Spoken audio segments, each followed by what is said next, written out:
अच्छा, आसमान नीला क्यों होता है? ये एक ऐसा सवाल है जिसका जवाब हम सबको लगता है कि भाई हमें तो पता है। सिंपल है, लाइट बिखरती है और नीला रंग सबसे ज्यादा बिखरता है। बस हो गई बात खत्म, राइट?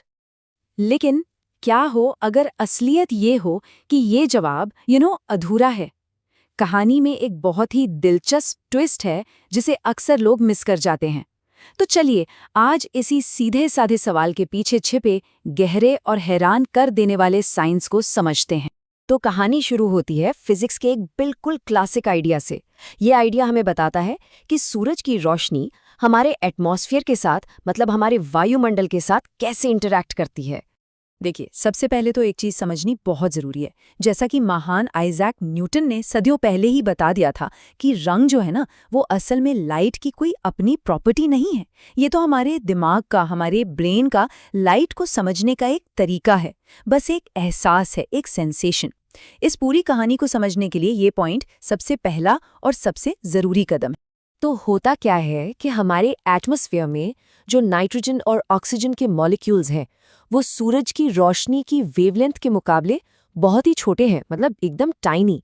अब जब लाइट इन छोटे छोटे मॉलिक्यूल से टकराती है तो वो हर दिशा में बिखर जाती है, स्कैटर हो जाती है। इसी प्रोसेस को हम कहते हैं रेले स्कैटरिंग। और यहाँ जो सबसे ज़रूरी बात है वो ये है कि लाइट कितनी बिखरेगी ये पूरी तरह से उसकी वेवलेंथ पर डिपेंड करता है। बिल्कुल सीधा सा रूल है, जितनी छोटी वेवलेंथ उतना ही ज्यादा बिखराव। और ये ग्राफ इसी सिद्धांत को बिल्कुल एक्शन में दिखाता है। आप साफ साफ देख सकते हैं कि सूरज से आने वाली रोशनी जब बिखरती है तो आसमान का जो स्पेक्ट्रम है वो छोटी वेवलेंथ की तरफ, मतलब नीले और बैंगनी रंग की तरफ कितना ज्यादा झुक जाता है। इसका सीधा सा मतलब ये हुआ कि हमारा एटमॉस्फेयर नीली और बैंगनी रोशनी से एकदम भर जाता है। तो आसान भाषा में कहें तो जो छोटी वेवलेंथ वाले रंग हैं, जैसे नीला और बैंगनी, वो लंबी वेवलेंथ वाले रंगों जैसे लाल और नारंगी के मुकाबले कहीं ज्यादा, मतलब बहुत ज्यादा बिखरते हैं। और ये अंतर कोई छोटा मोटा नहीं है, बहुत बड़ा है। नीला प्रकाश लाल की तुलना में लगभग 10 गुना ज्यादा बिखरता है।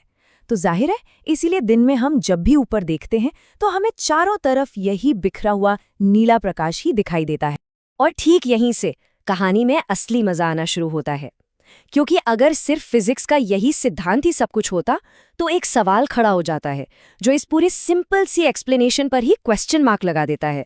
सोचिए जरा, बैंगनी रंग यानी वायलेट कलर की वेवलेंथ तो नीले से भी छोटी होती है, तो रेले स्कैटरिंग के रूल के हिसाब से तो बैंगनी रोशनी को नीले से भी ज्यादा बिखरना चाहिए था, है ना?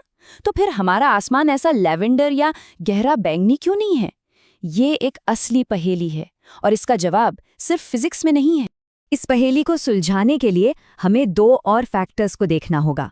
पहला तो ये कि सूरज से जो रोशनी आती है उसमें हर रंग की मात्रा एक जैसी नहीं होती, और दूसरा जो शायद सबसे ज्यादा जरूरी है वो ये है कि हमारी आंखें कैसे बनी हैं और वो रंगों को कैसे महसूस करती हैं। तो चलिए अब फिजिक्स से थोड़ा सा हटकर बायोलॉजी की तरफ चलते हैं और इस इक्वेशन के दूसरे और बहुत ही जरूरी हिस्से को देखते हैं, हमारा विजन सिस्टम। हमारी आंख, आप कह सकते हैं, एक कमाल का बायोलॉजिकल कैमरा है। लाइट जो है वो कॉर्निया और लेंस से होकर आंख के पिछले पर्दे, जिसे हम रेटिना कहते हैं, उस पर फोकस होती है। और यहीं पर असली जादू होता है, जहां लाइट को इलेक्ट्रिकल सिग्नल्स में बदला जाता है, जिसे हमारा ब्रेन फिर एक तस्वीर की तरह समझता है। अब इस रेटिना में कोन सेल्स नाम की स्पेशल कोशिकाएं होती हैं। यही हमें रंग देखने में मदद करती हैं। और काम की बात यह है कि हमारे पास 3 तरह की कोन सेल्स होती हैं और हर टाइप की सेल लाइट स्पेक्ट्रम के एक अलग हिस्से के लिए ज्यादा सेंसिटिव होती है।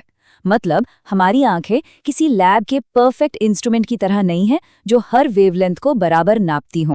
यहाँ हम देख सकते हैं कि इन तीनों कोन सेल्स की सेंसिटिविटी कहाँ-कहाँ पीक करती है। जो एस कोन्स हैं वो नीले बैंगनी प्रकाश के लिए सबसे ज्यादा सेंसिटिव हैं, एम कोन्स हरे के लिए और एल कोन्स पीले हरे के लिए।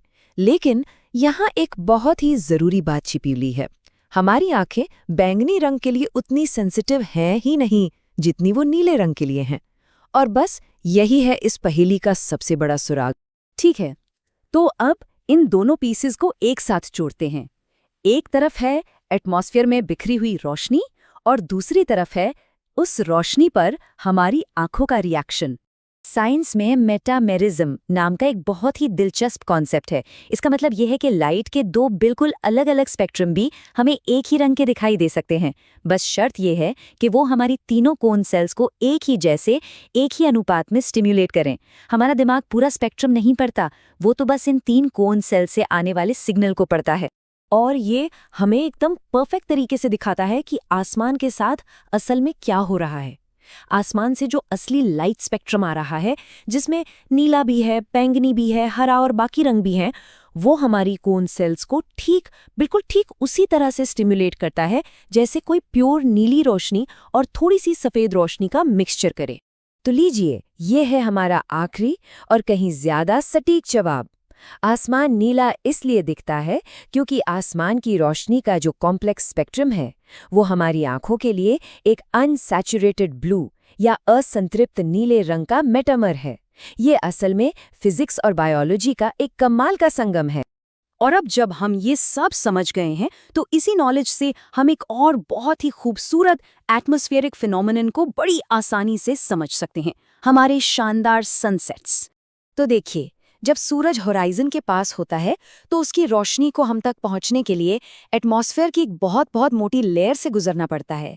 अब इस लंबे सफर में लगभग सारी की सारी नीली और बैंगनी रोशनी बिखर कर हमारी सीधी नज़र से दूर चली जाती है, और फिर बचता क्या है? सिर्फ लंबी वेवलेंथ वाली रोशनी। और बस यही वजह है कि सूर्यास्त के समय हमें लाल, नारंगी और पीले रंग के वो शानदार शेड्स दिखाई देते हैं। प्रिंसिपल वही स्कैटरिंग का है, बस देखने का एंगल और समय बदल जाता है। तो अगली बार जब नज़र ऊपर नीले आसमान पर जाए तो याद रखिएगा कि जो दिख रहा है वो सिर्फ फिजिक्स का कमाल नहीं है, बल्कि ये अपनी ही बायोलॉजी की भी एक अनोखी खासियत है। और ये हमें एक बड़े ही दिलचस्प सवाल के साथ छोड़ जाता है।